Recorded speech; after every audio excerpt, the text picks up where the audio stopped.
From Daniel Studios in Cincinnati, Ohio, it's the Dennis Daniel Show.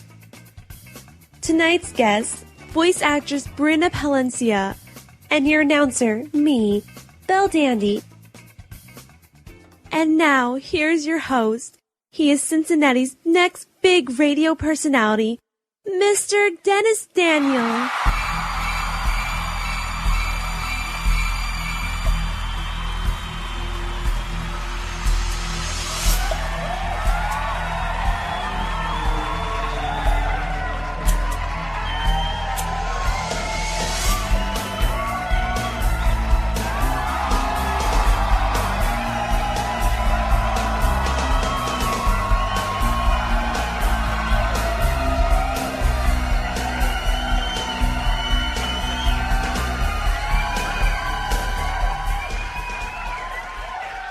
Successfully navigated to Blog Talk Radio's biggest, newest, and hottest talk show segment, The Dennis Daniel Show. I am your host, the big personality that's going to revolutionize internet radio, Dennis Daniel.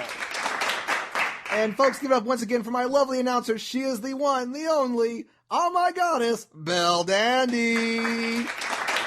Well, folks, we have a new home here on BlogTalkRadio.com. I'm excited because this is the first installment of the Dennis Daniel Show on BTR. So, that means one thing, bigger guests, bigger interviews, and more ways to give you, the listener, all the cool, groovy things.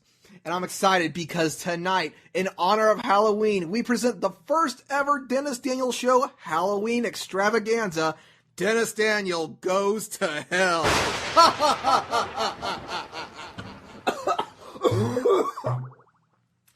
Yeah, gotta work on that cough there. Yeah. But anyway, tonight on Dennis Daniel Goes to Hell, we have the girl that made Halloween what it is for anime by voicing a lot of crazy demons, frogs, and satanic douchebags. That's right, Ciel, I'm talking to you. Tonight on the Dennis Daniel Show, we have got voice actress Brina Palencia. Now, for those of you who don't know who Brina Palencia is, she is quite the lovely voice actress.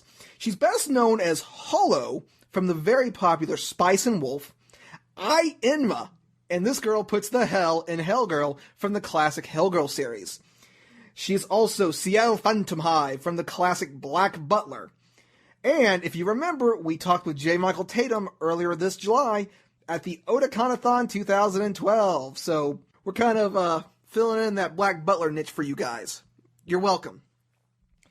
But anyway, I'm excited. The new Daniel Studios. It is truly an awesome feat that no one has ever tried before until now. So I am here breaking new ground. And I promise you guys, the Dennis Daniel Show will be your hookup for everything anime, pro wrestling, and pop culture. But anyway, let's get back to Brina Palencia, a wonderful voice actress in her own respective field. And what makes her so great? Well, let's take a quick listen to a small demo reel on what makes Miss Palencia so incredible. Lawrence, will you answer something for me? Why is it that you have such a good nature? I just cannot understand it. My personality? I don't know. You really are rather dense. Did you just tell me? Your personality? An imbecile would have charmed me and said I was special or something, even if it was a lie. Okay, I'm sorry. I'm confused about what you want, though. There are times you want to hear something. It does not matter if it is a lie or not, but you will eventually want to hit a person in his face if it takes too long to say it. It's fun to draw pictures. Somehow I feel so Renaissance. I want to show my beautiful drawings to my big brothers France and the Roman Empire, and that other big brother whose name I don't know because I haven't met yet. I can't wait to see everyone. Unfortunately, when he met them again, they had all become assholes. Stop! I want you to become part of the Holy Roman Empire, now! There you have it, miss. Oh, pitiful shadow lost in the darkness, bringing torment and pain to others. Oh, damned soul wallowing in your sin. Perhaps it is time to die.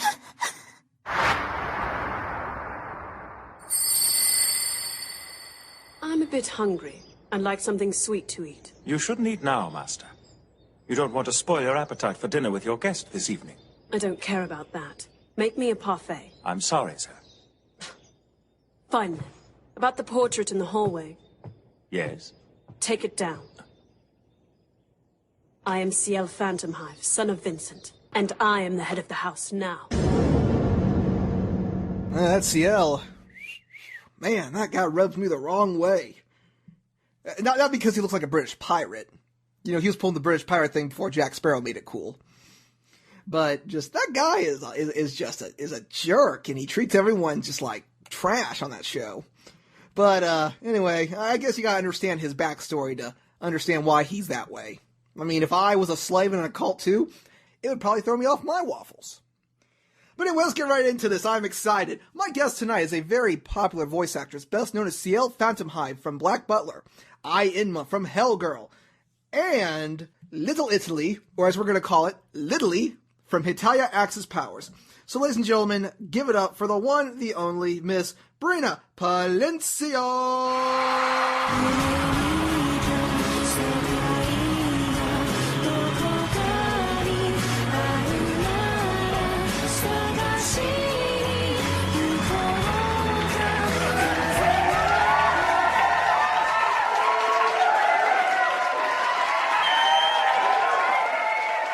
Miss Palencia, thank you, and welcome to the Dennis Daniels Show. Thank you for having me. Hey, I gotta say, this is truly a huge honor. You've been in a lot of cool shows that I have had the fortunate ability to watch. And like I said, Black Butler was super cool, even though Ciel's kind of a douchebag. One show that just scares the bejeebus out of me, that Hellgirl, because let's be honest, that show, and just because, you know, we gotta keep it simple because there are probably children listening, that show was pretty f***ed up. It was so cool, though. Well, episode 18, I got reservations on that one, but we'll talk about that a little bit more later on in the show. So anyway, what got you interested in acting? Well, I had always wanted to be an actor. I grew up in a family of musicians, so music has always played an important part in my life, but I kind of always secretly wanted to be an actor. I was a closet actor for a long time, and then it wasn't until I got into high school that I started to get into plays and do musicals and all that. The gateway drug for me into acting was definitely musicals. Since I started out being more of a musician, musicals were kind of my way into kind of seeing how much fun it was and how much I loved it. It's like high school's the good place for a lot of musicals and 3 very bad Disney movies. Yes. So do you have any kind of formal education in acting? I take a lot of workshops, and I don't have a degree in acting. My degree is actually in music. I got my Bachelor of Arts in Music from the University of North Texas, but I've always studied acting on the side, and I continue to do so. Oh, wait, well, it's still good to continue your studies, because you're never too old to learn something new about your trade, and that's what makes, you know, life so wonderful. Agreed. Yeah. BlogTalkRadio.com. This is the Dennis Daniels Show. We've got Brina Palencia on the air, best known as Holo from Spice and Wolf. And by the way, volumes 1 and 2 are now available for purchase at Funimation.com. So how do you personally prepare to audition for a role? You know, it depends on the show. Sometimes whenever, or how much information I'm given before I go into audition. Sometimes I don't even know what show it is, so I can't really do a whole lot of preparation or research. So I try to get there, you know, a little bit early to have a chance to read through the booklet that they give you. And what they give you is a binder that has a page that has a summary of what the show is about and what the feel of the show is, and then they'll have all the characters that you can audition for. It'll be a picture of the character, a description of the character, and then a few lines of the character that the character says throughout the series. And you get to usually get to pick 3 characters that kind of speak to you, and then go in and audition. So if I know what the show is before going in, I like to do a little bit of research, you know, just look on Wikipedia and just kind of get a feel for the show before I go in. But like I said, if I don't have that luxury, then I tend to just try to go in a little bit early and give myself plenty of time to read up on it while I'm in the building. think that the research that you've done for the series that you're auditioning for, you think that's kind of helped you out in getting some of these bigger known roles that you're known for? I think it does. It helps somewhat. I wouldn't recommend. One thing as far as being an actor in general, and whether you're coming in to audition for something voiceover or be it theater or film or whatever, something that all actors need to be sure to have is an openness and a willingness to play. Because you could come in with this idea of how you think this character should be, and you think it's the most brilliant thing that anyone has ever thought of, but the director could think that it needs to go a totally different way. So your job as the actor is to try to help the director's vision come to life. So you have to be open to what that possibility is. Because I've seen a lot, because I've auditioned people before too. I was an ADR director for a couple years, and I've seen a lot of people buckle. Like if I would tell them, that was a great read, and, I like what you did, but, just change these few things about it, and they just can't do it, and they freak out because they have that one read in their mind, and if they have to vary from that, they just can't do it. So I think it's always important to go in with an open mind and an open spirit and be willing to take whatever notes are given to you. With your ability to do voices, you got to be like a piece of cotton piping, or that cotton piper stuff, the stuff that you can turn and form. Oh, like a pipe cleaner. Pipe cleaner. That's where we go. Pipe cleaner. That's what I was looking for. You got to be a voice acting pipe cleaner. You can bend, you can change your form, and maybe even have a little couple googly eyes on there. Yeah. This show wasn't nominated for awards for its writing. Well, anyway, one of your earliest known roles, and one of my personal favorites, is Nina Tucker from the classic Fullmetal Alchemist and Fullmetal Alchemist Brotherhood. How did you audition for the role, and what do you think of her character? That was one of my first auditions. My very first audition ever was Case Closed, and then fairly soon after that was Fullmetal Alchemist. And I did not know a whole lot about the show going into it. That was one of those times whenever I didn't have the luxury of being able to do a lot of research beforehand. So I had no idea what her storyline was. I just thought she was one of the main characters, whatever. So I auditioned, and when I got it, I was so excited because it was the first character I had ever gotten ever. Before that, I had only done, just little bit parts in Walla, which is like group scenes, like just in the background kind of stuff. And so I was ecstatic, and I thought I had a lead role, like a lead reoccurring in the show for the whole time role. And so when I got called in, I got called in for 4 hours, and I was really excited. And it wasn't until I think halfway through that I realized that, spoiler alert, FYI, to anyone who hasn't watched Fullmetal Alchemist, close your ears, I didn't realize that she got blown up and turned into a chimera and never seen again except in flashbacks. And so I thought, first of all, it was just a devastating story. I thought it was so sad. But it was also devastating to my ego because I thought that I totally had a lead character and it was actually just a featured role. When Nina got turned into the chimera and then got blown up by Scar, I think that was one of the scenes where I'm like, Damn. Yeah, it's traumatizing, and it really sticks with the viewer, because, I've done so much stuff since Nina Tucker, but Nina Tucker is still a lot of people's favorite roles that I've done, and it's because it's so haunting, and it's just, it's horrifying that anybody would do that to a child, so, especially their own child, and then the way that it all ends is just, it's devastating. It's so sad. And I'm really happy that I did get that role because it is, I think, one of the most memorable moments of the whole series. I gotta say, you doing Nina, you freaking nailed it. I gotta say, that little kid voice, perfect. Oh, thank you. I just, I say that we have a lot of little kid voice actors on the show, but you as Nina, I really thought that was a little kid talking. I'm like, what? She's not little? I gotta say, knocked it right out of the park. So, Thank you. So anyway, tying in with the special, Dennis Daniel Goes to Hell, we got to talk about this next series. Another one of your best-known roles is Ai Enma from the series Hellgirl, which, by the way, Season 1 is now available on DVD. What do you think of her character, and what did you think of working on the series overall?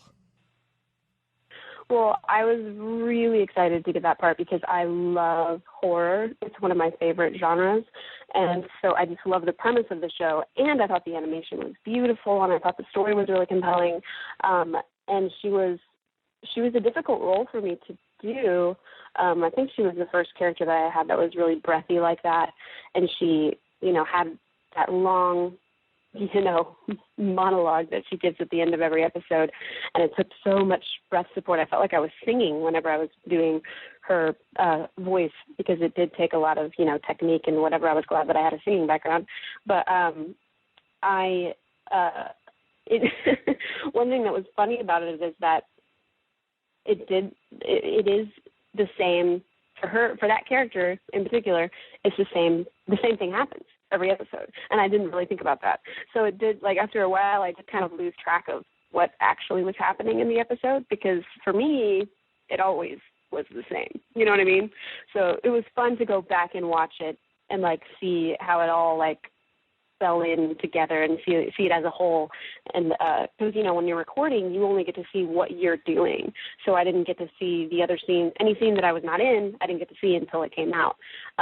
So I just thought it was a really fun show, and I think it's really smart, and I think it's totally scary, which I love. It is to scariness, especially episode 18 with the drowned puppies. That, I'm like, okay, I'm done. Okay, this is kind of heavy-handed there, anime. We don't need that in no anime. I mean, we can have adults dying, we can have little kids dying, but no puppies. Puppies didn't do nothing wrong. True. Puppies didn't do nothing wrong, Brina. They were puppies, damn it. It's so true, and I feel like that's true of any kind of genre. It's you could completely dismember someone like a human being, but the moment that you hurt a puppy or a kitten or something, everyone is just like, what? No, that's awful. Everyone, it just affects everyone so so much more intensely than people getting hurt. They can't do anything wrong. They're innocent. They're like little babies. Yeah. You can't kill little babies in an anime. That's like with the Hunger Games with the exploding baby limbs. Spoiler alert, by the way. Oh my god. Yeah, you can't. No, the first thing of anime is you cannot kill babies, kittens, or puppies. That is like a taboo that you cannot cross. And little kids who are innocent, like Nina. Yeah. And anything that's innocent, when you kill it, it is just significantly more evil and awful. Again, because we have little children listening, that series is pretty f***ed up. But anyway, Hellgirl was just, and I'm watching this, and I'm going, what? Well, I mean, half of the people that did go to hell, they did deserve it. But, that actually made me wonder. I know in episode 1, with Lucy Christian's character, she had a chance to plead for mercy. I'm like, so if you did plead for mercy, would that call the whole hell thing off? Because, if I would be singing like a canary. Oh, yeah, definitely. Yeah, that's pretty cool. So anyway, do you know if there's talk of possibly dubbing seasons 2 and 3 of Hellgirl into English? I don't think that there are, which is really sad to me. I want to say that the second season may have already come out without a dub.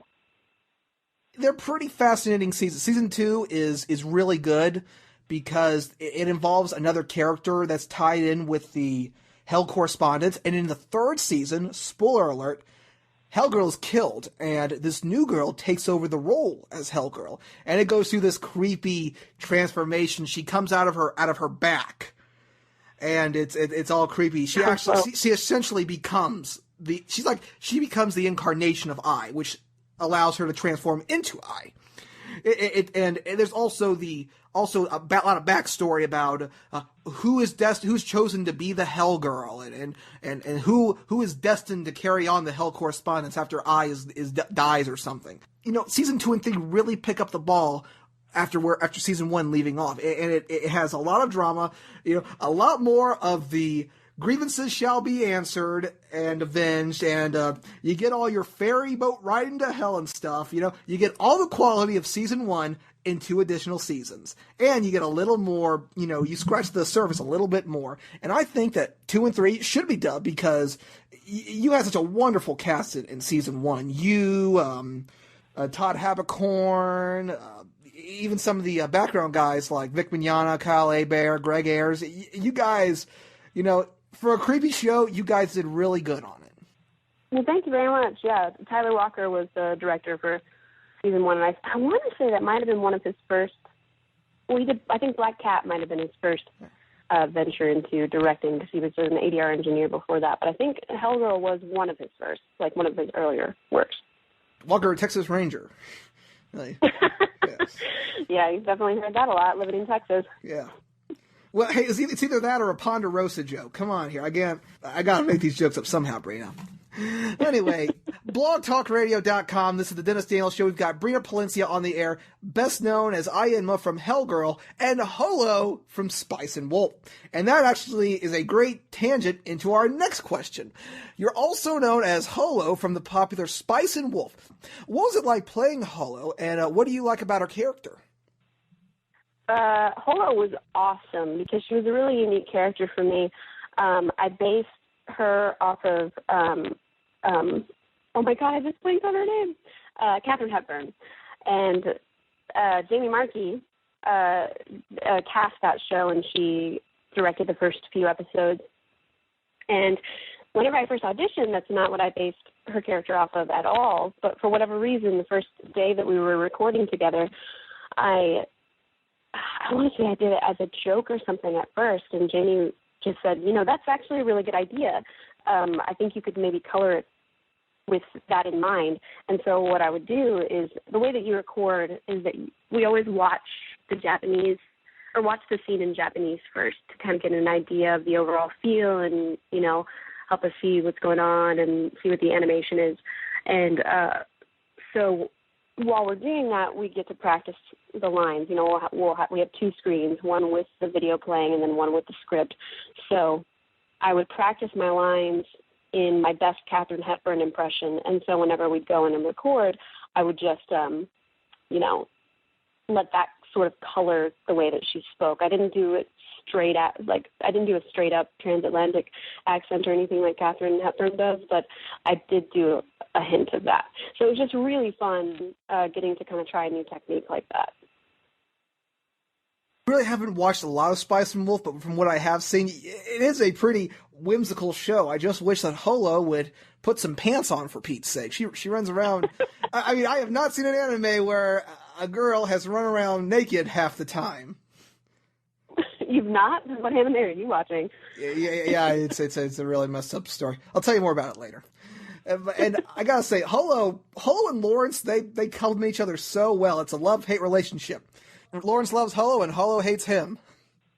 What's funny is Tatum is a dear friend of mine, and we were both really excited to, get those roles, and he got to go in and record before I did.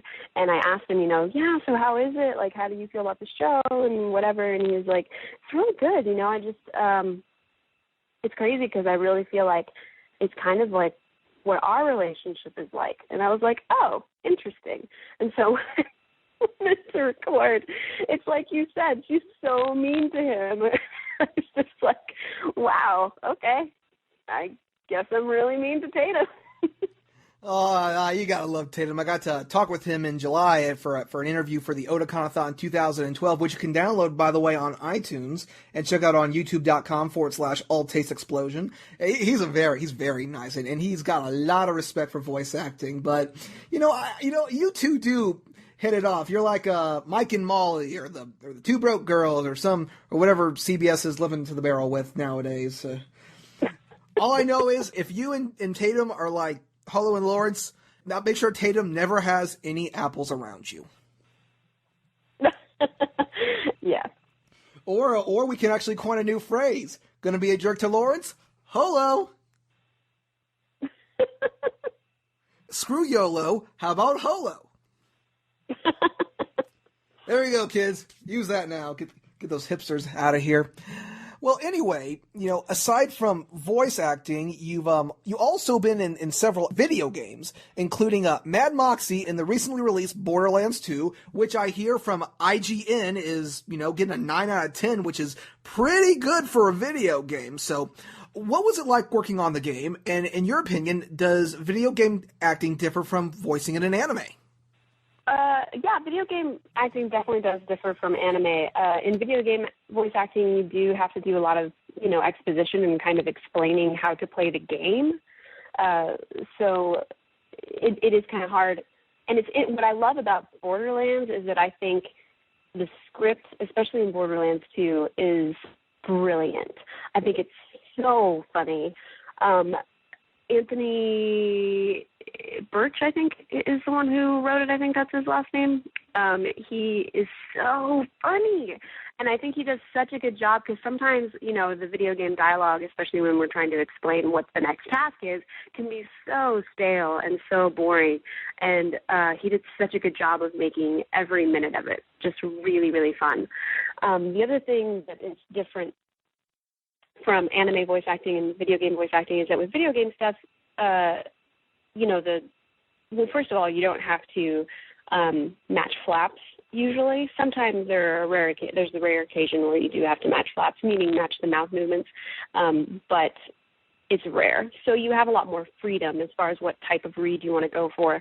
But the other thing is that you don't get to develop as much of a relationship with the character because, with anime, you got like 12, 24, sometimes hundreds of episodes with this one character, so you really kind of develop an emotional attachment to them.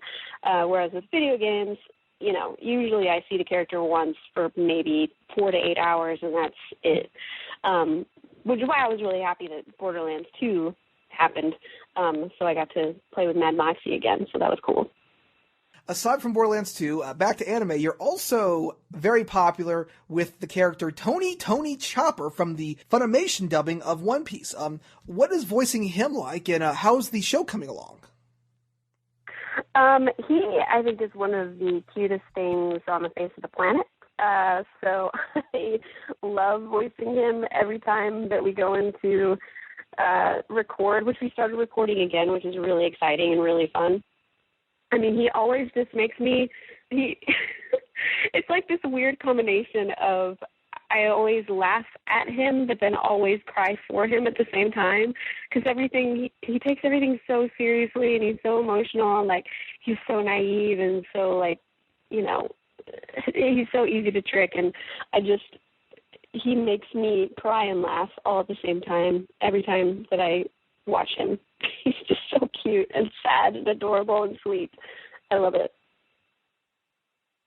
He is adorable in his little hat with an X on it, and he wants to be a doctor. I'm like, I don't know if I'd want to have my doctor be a little reindeer. Or was it reindeer or is he a moose? They never really clear that up. What is he, a reindeer or a moose? He's a reindeer. Yeah, he screams it a lot when he first shows up. Yeah, I don't know if my insurance plan let me any visit with doctors. I gotta check my insurance plan here. Nope, no approved doctor visits with reindeer. Sorry. Maybe Blue Cross Blue Shield offers that. I don't know. I'll have to look into that plan next year. So, what can we expect in future releases? Is there any big story happening? Because I know One Piece. It goes on and on and on. It does. It does. What's great about One Piece, though, is that I feel like it really succeeds as far as continuing to make the story interesting. I feel like it's one of those shows that grows up with its audience, and it does get more and more adult, and it gets darker. The story arc that we're working on right now, there are things that happen in it that are just devastating. And it still has a lot of the comedy, and it's still really fun and broad, but it doesn't shy away from, reality, and it doesn't shy away from scary, sad, brutal things happening to them. And I think that's what makes the show so successful. We've talked with some of the voice actors from the 4Kids version, along with some from the Funimation dub. Have you seen the 4Kids version, and what do you think of it as compared to working on it in the Funimation version? I watched some of the 4Kids version whenever I was much younger, and I don't remember a whole lot about it. I've been told a lot of the differences. Like I know with Chopper, I think they changed his voice whenever he would change form, which is interesting. And I think it was essentially made for kids. Like I think they got rid of a lot of the darker stuff that happened, and I know they made it a lot less adult. Which, I mean, that's the name of the company, 4Kids. So what they do is for kids. So, that's what they do. But I can't really state an opinion one way or the other because, like I said, I don't remember a whole lot about watching it. I know a lot of the voice actors that were on it, and I know a lot of them are extremely talented.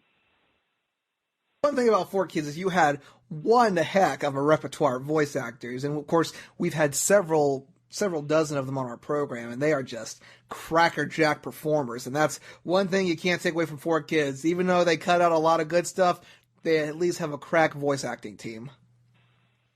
Yeah, they're great voice actors. Not to sell you short or anything, because you are fantastic in your own mind.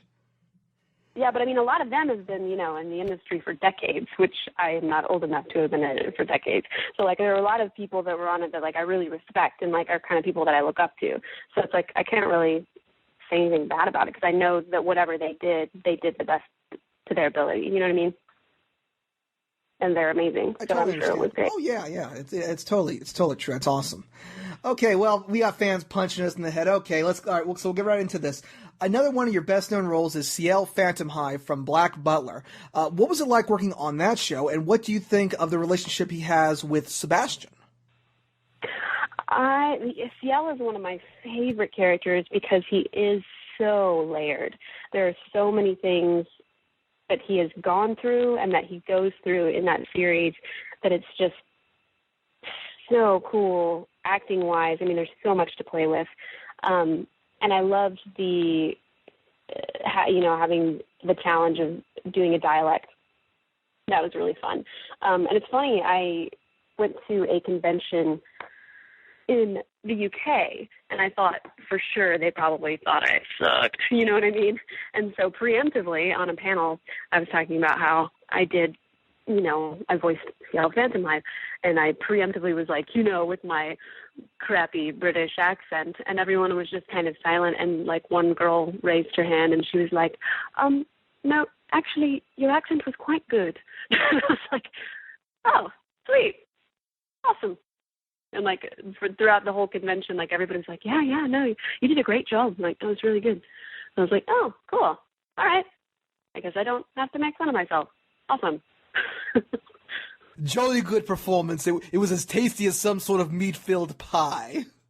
Oh, right. They do love their meat pies.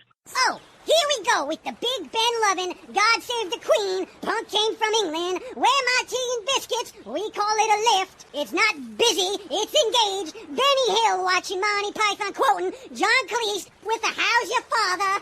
Let's send our prisoners to Australia, BBC4, flat-living, nibble-eating goofball, motherfucker. The hell? It's interesting. Yeah. That was interesting there. Okay. Anyway.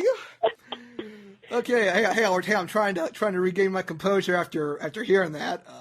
Okay.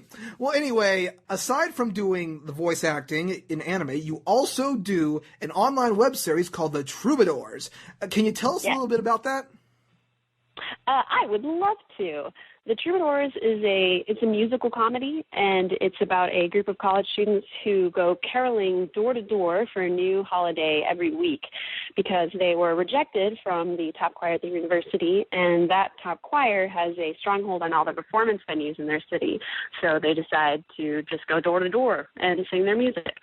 So it's 9 episodes, and this is your Halloween episode. Our season finale is actually for Halloween.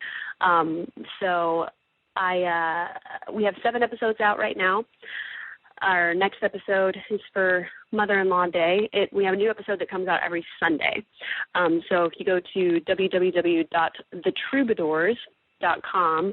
You can look at merchandise. You can see the episodes. All of our songs are available on iTunes or Amazon. And it's we're on a lot of other stuff, too. We kind of just did stuff through TuneCore, so you can buy it in a lot of different places. But Amazon and iTunes are the easiest to find if you just search for The Troubadours, Troubadoors. So it's actually Troubadours spelled wrong because we go door to door. Get it? Yeah, exactly. So it's I wrote all the music for it. And Christopher Sabat, who's also a voice actor, he actually helped me with a lot of the arrangements. And there's one episode, Magic Circles Day, that he actually wrote the song for it. It's all like electronica kind of stuff. But it's been a really cool learning experience, and I loved being able to, have an excuse to write absurd songs, because I love writing absurd songs. And Haley Esposito, who's my producing partner, she wrote a lot of the episodes, and she directed all of them except for Magic Circles Day, it's the most bizarre episode of all of it, but it's because I wrote and directed it, and that's just how my brain is. And she used to be my agent, and then she quit to do more producing stuff, and she just had this idea for the Troubadours. We hadn't called it the Troubadours when she had thought of it, but she just had this cool idea about people caroling door to door for weird holidays, and I was like, that's brilliant, because we could write a new song for every holiday. And so we just kind of brainstormed for a long time, for a few months, and just cast it and filmed it and did it. And I learned how to edit. I'm editing the episodes. Chuck Huber, who's also another voice actor, is an associate producer on it, and he actually taught me how to edit, and he edited a couple episodes as well, but he's been helping me with all of that stuff. And it's been awesome. And you guys should, once again, check it out on thetroubadours.com. And we'll also post it on our Facebook page at All Taste Explosion and Dennis Daniels Show. And we may even have, if you guys got a Twitter page, we might even have to follow you on AT Explosion. Yeah, we do. We do have a Twitter page at Troubadours. So, what do you? By the way, just for the e-media student in me, what do you use to edit the videos? I actually, and don't judge me because I have a lot of editing friends that do.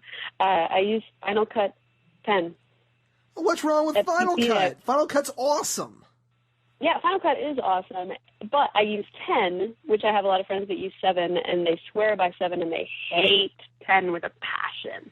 But if you're just learning how to edit, Final Cut 10 is way easier to just start up on. Whereas with Final Cut 7, you kind of have to take a college class, to figure out how to do it. For me, anyway.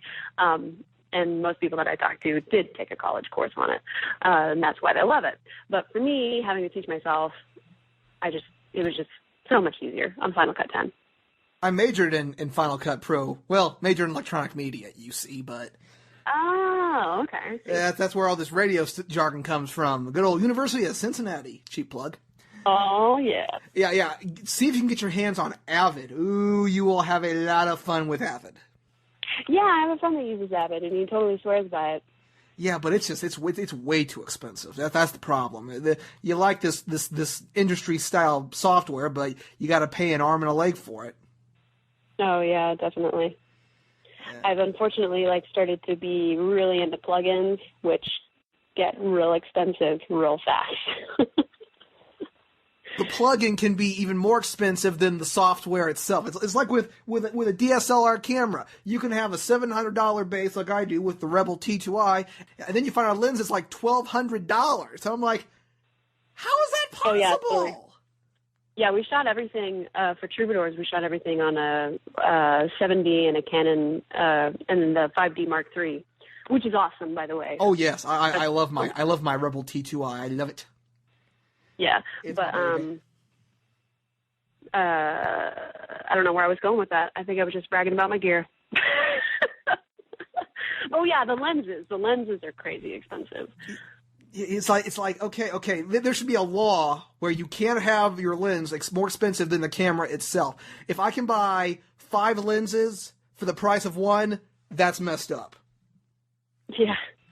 And then if it gets stolen, and you're double salty. Yep.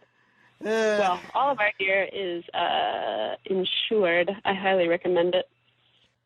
Are there any new series that you're working on that you can tell us about? That is a great question. I think Aria was just announced. That one's pretty fun. I'm working on one right now that I just started working on that I know has not been announced, but I really wish it had been because I would love to talk about it because it's one of my favorite roles ever.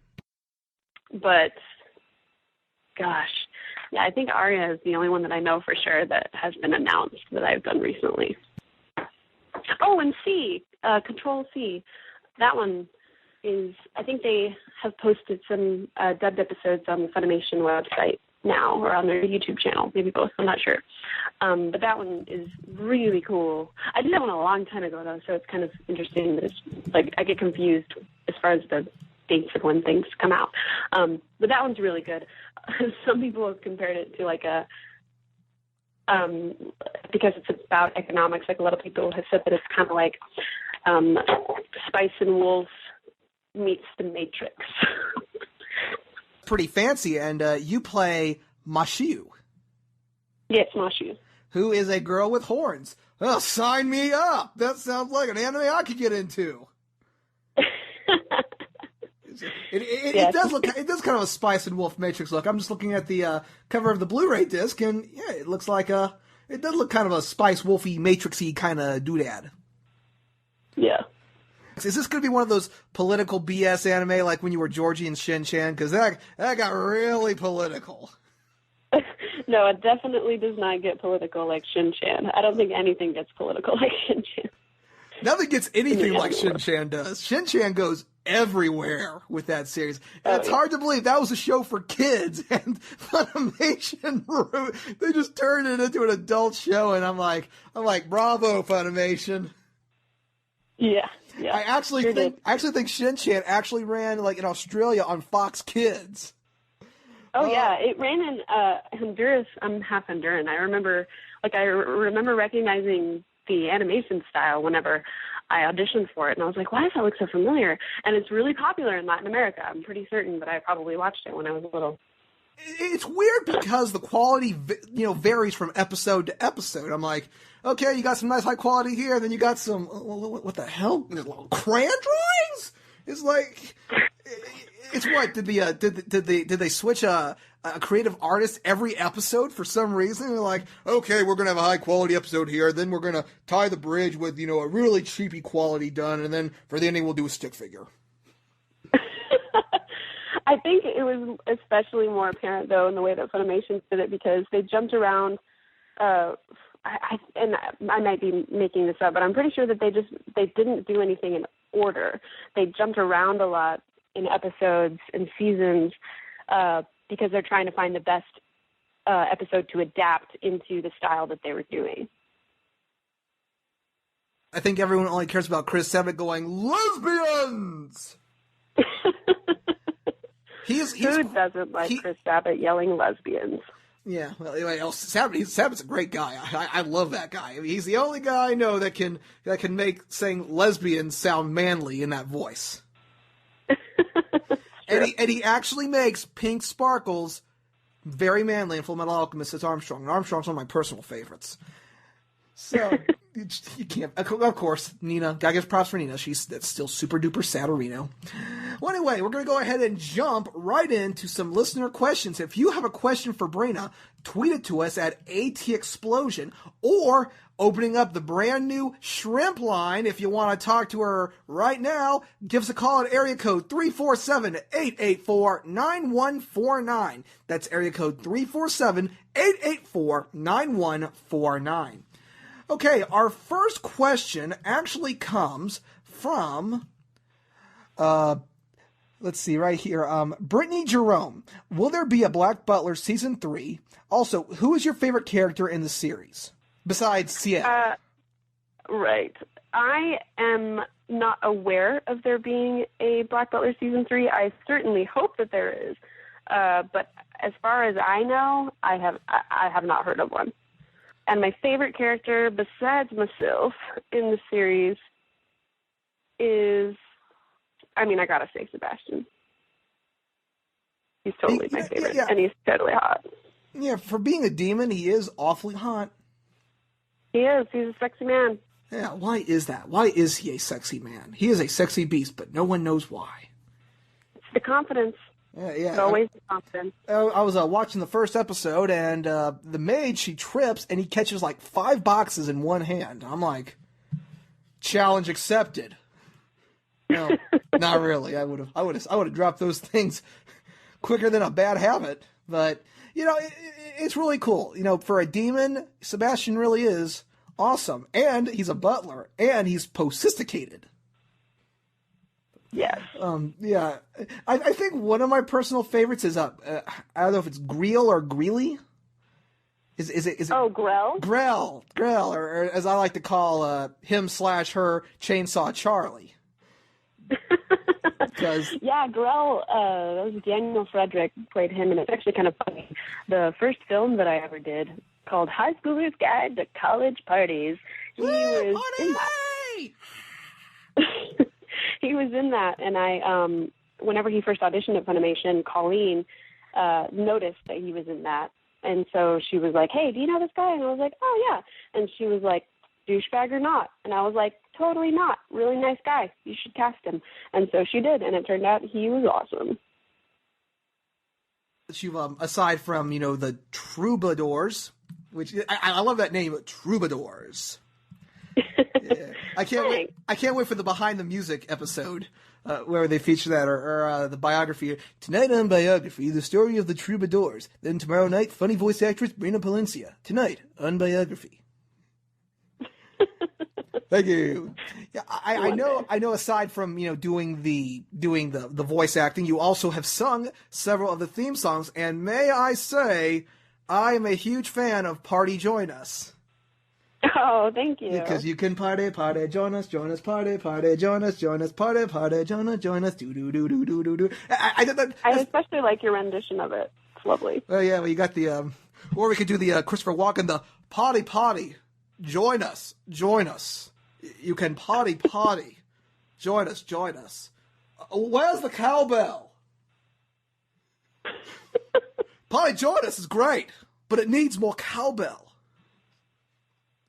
True. The impression was much better in 2009. And, I believe you. So of course, you've also, aside from singing, you've also you're also a composer, and you wrote the theme, or you wrote one of the songs for a comic jumper, The Adventures of Captain Smiley, I Love You. So, what goes in... He did, that's funny. What? Captain... It's just funny that you even know that. Well, it's on Wikipedia, so it must be true. It is true, I definitely did. So, that's actually a fascinating question. Which do you like more? Do you like voice acting, or do you like singing? I guess I don't like either one of them more. I like being able to do both. People often ask me a similar question, which is, what type of character do you like to do the most? And I think my answer to that sort of stems over into this, too. I like being versatile, and I like that every day I'm doing something completely different. I am not the kind of person that could ever have a corporate job or any kind of job where I had to do the same thing every day. I love being engaged, and I love being surprised, and I love being challenged every day. So I would never want to only do one or the other. I would always want to do both. Everyone, it's the same thing for everyone. They can't pick a favorite character. They can't pick a favorite aspect of anime. They love doing everything, and that's what makes doing anime so great, because you get to do all these cool experiences and have all these great adventures, and it's amazing. And you're so young, and you have so much to see in the world of anime, and I got a feeling that you will, one day you will be up in that same ranks as Chris Sabat or Veronica Taylor or Pat Fraley, because you've already got a great start, and there's nowhere else to go but up, my friend. Well, thank you so much. That's really sweet. I think you have got a lot of potential, and I mean with shows like Sergeant Frog, with Hellgirl, with Black Butler, Fullmetal Alchemist, and you're so young too. Won't tell your age, because that's a kiss and never tell. Well, they can find out for themselves. Let's not diverge that number on the internet radio here, kids. You've got so much ahead of you, and with the experience that you've had, you can do so much, and the sky's the limit for you, I believe. And that's just my personal opinion. Thank you. That's really sweet. Okay, a question from our listener. They don't have a name, but they wanted to say, Brina, I loved you when you hosted GameStop TV.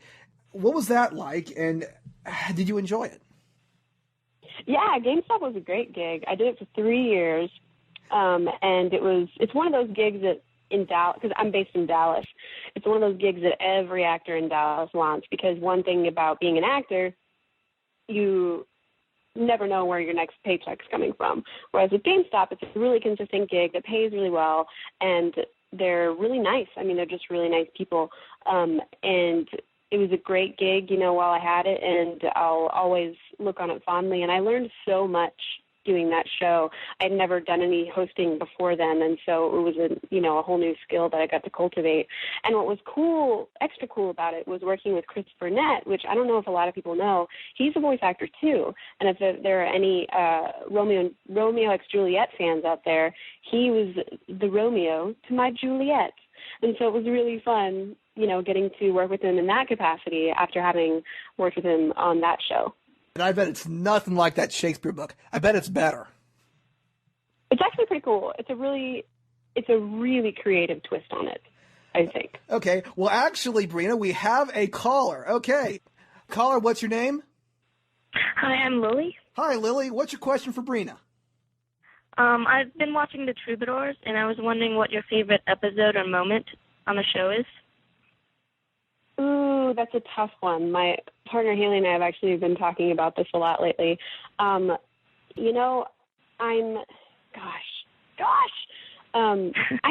probably one of my favorite moments and memories from the show is whenever in Magic Circle's day we had kittens, and getting to secure the kittens, the Dallas Humane Society brought some for us, and they were just the tiniest, cutest little tiny things, and they were so cute, and everybody was just so excited to have them on set. But what was funny is that throughout that scene, they managed to poop and pee all over the actors.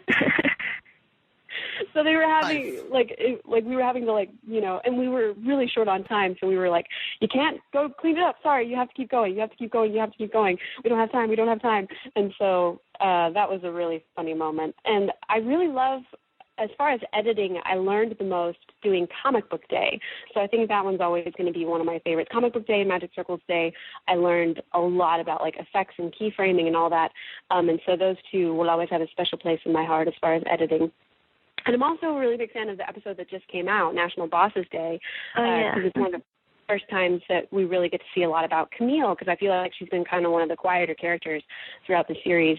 And she's such a phenomenal actress and singer, and I was just really excited, it's kind of like her, big coming out episode, it's like a big deal, and it's just really cool. And I love that it's kind of a girl power episode, and, Haley and I, are the ones who produced and created the project and everything, and we're big on the girl power, so we're both really happy about that episode.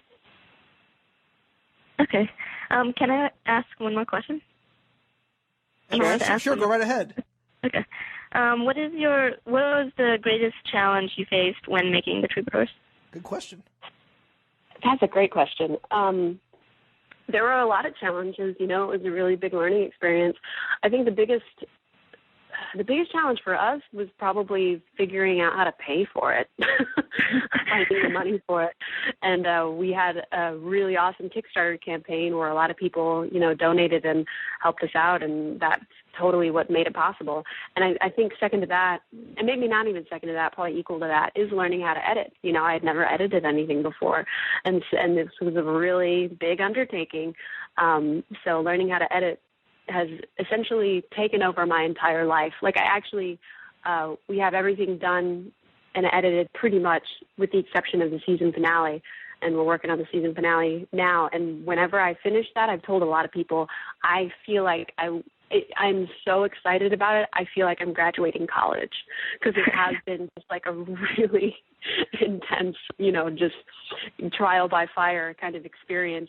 And, it's been so difficult and so time consuming. I feel like I'm in finals my senior year of college, and I'm just, almost at the end of it, and I can see the light at the end of the tunnel, and I can't wait, and I can't wait for everybody to see the season finale. It's one of my favorite episodes.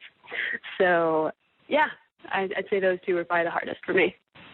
All right, thank you, and I love the show, so keep up the good work. The Shrimp Line brought to you by nobody. I pay for it. Get over it. Well, that was cool. Thanks, Lily, for being the first ever caller in on the Shrimp Line. Yay, bacon! All right, next one is from Girl Draco, and it's a voice request. I have a question for Holo the Wolf. Will you and Lawrence ever become a couple despite the fact that you're mean to him? Oh, boy. Well, if he ever stops being an idiot, I might consider it. Well, have you ever considered being a little nicer to him? I'm just saying, Holo. I'm just saying, you can be kind of a, what's the word? Hang on, look. Oh, that's right, bitch. Well, that's just my nature. I am Holo, the wise wolf. Yeah. Maybe he should try being wiser. Yeah. You like apples? I do. You like apples? I love them. You're flat-chested. How do you like them apples? Oh! Well, it never stopped you from looking. 2 hours later. Touché. That was. Damn. Hang on. I just got punked by a wolf goddess. Damn. That was. Hang on. Damn it! Well, I give up. I'm tapping. That was. Oh, wow. That's why she is paid the top dollars in Funimation voice acting. I got his. Oh, wow. That was good. Ugh. Oh, wow. I'm sorry. That was cool. That was totally cool. I did not expect that. Oh, wow. Will you be making any appearances at any convention soon? Yes. I am going to a convention somewhere soon, next month. I'm trying to look it up really quickly because I don't remember what it's called. I think it's called NetsuCon, maybe? NetsuCon in Hampton, Virginia on November 2nd through the 4th. And then in El Raya, Ohio, a little bit up past us, Shinbuku-con on April 12th through the 14th. And you were at Matsuri-con in August, and I actually got to attend the female voice actor panel. I gotta say, you guys have got some chops. Yeah, I remember that panel. That was a fun panel. What else was there? It was you, Kathy Young, Shammy Lee, Kathy Westlock. Yes. You guys, this is why I am so happy that the voice acting industry is alive and well with these girls, because not only can they do awesome girls, they can do awesome boys. Yeah, totally. Yes, Kathy Westlock, oh gosh, man, hang out with her all weekend, that must have been a rip and a half, just having her on the show in February. Oh, it was just so much fun. Well, anyway, our last question is, and we like to ask this with all our voice actors, our audience is mostly a lot of vocal majors, theater majors, and drama majors that want to get their start in the anime industry. Do you have any advice for any aspiring voice actors who would like to get their start? Yeah, absolutely. A majority of the voice actors, especially at Funimation, did not start just trying to be a voice actor.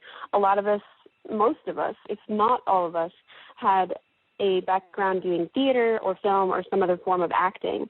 Because I think what a lot of people don't like to think about is the fact that it is acting. It's not just making funny voices. We have tons of people that can make funny voices, but you have to be able to portray the emotion and really get into the mindset of the character in that voice. That's where the challenge is. So, because there are also a lot of voice actors who don't do funny voices at all and have a fantastic career just using their own natural voice or variations thereof. And so it's really important to build up your acting chops more so than your voicing chops. Like, just try to be a very good actor and, take classes. Because the other thing great about classes, other than building up, sharpening your craft and, like, really making you a better actor is that it also is a great place to network. Because I can't tell you how many people I've met that, are directors or have, been able to get me auditions, places that I've met at acting workshops or giving me recommendations and stuff. So acting workshops are really great. Just make sure that it's from somebody who's really reputable, and make sure it's, not something that's like something absurd like $1,000, $2,000 for one weekend workshop. So make sure they're not ripping you off, but do take those workshops because they're absolutely worth it. You want to get into a good contract with a good agent. I mean, not like the contract that Ciel and Sebastian have, but a good. Like, I had to make it. But yes, right. Connections. That's what it's all about in the business, Brina. It's who you know and what bridges do you set up. You don't want to burn your bridges because that can make a lot of make or break situations for you, because you never want to if you meet someone that is a really big figure in the industry, you want to make sure that you're on good terms with them, because they might be able to recommend you to someone who's looking for that certain voice actors that can do a bitchy wolf goddess or a talking frog or an upper crust Victorian douchebag boy with an eye patch. Jimbo. Or maybe you just need a contract with someone who can banish all your foes to hell. You never want to sell yourself short in life and burn the bridges that you make with the people that you meet in this life. That's absolutely true. And there's another, good advice. More good advice would be, yes, always be nice to everyone. Even if you don't like them, be nice to them. Because a lot of times those people, even if you don't think they have connections, and they can get you work or keep you from getting work. So always be the nice person. And always be humble. There are a lot of people that have come into Funimation who have auditioned who are huge anime fans, and rather than coming in, and like I said earlier, with an open mind and open spirit and, flexibility, they come in and have the audacity to tell the director how much they know about the show and how they think the character should be.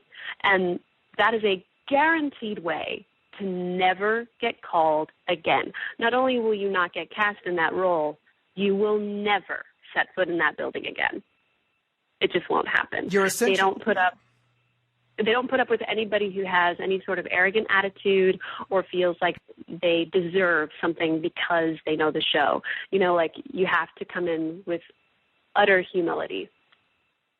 Well, Brina, I can't thank you enough for being on the show. It's truly a huge honor. And, with Halloween right around the corner, there's only one way that I could see that we end this show in a spooky note. Do you think that you could give us the Hell Girl monologue that we have come to know and love? Absolutely. I'd love to. All right. Hang on. Get ready. Gotta get ready. Okay. Let's do it. You ready? I'm ready. Oh, pitiful shadow lost in the darkness, bringing torment and pain to others. Oh, damned soul wallowing in your sin. Perhaps it is time to die.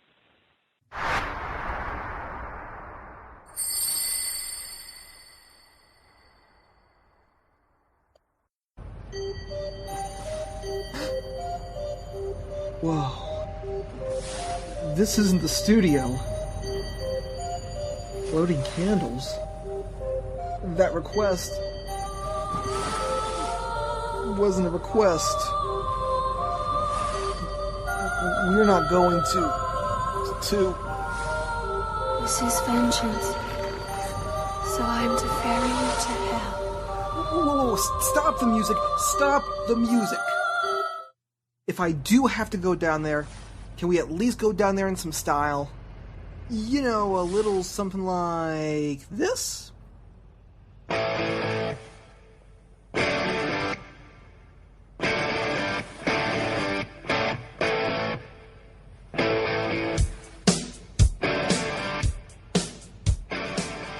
Well, it looks like me and I have a bit of a date down under, and I don't mean Australia.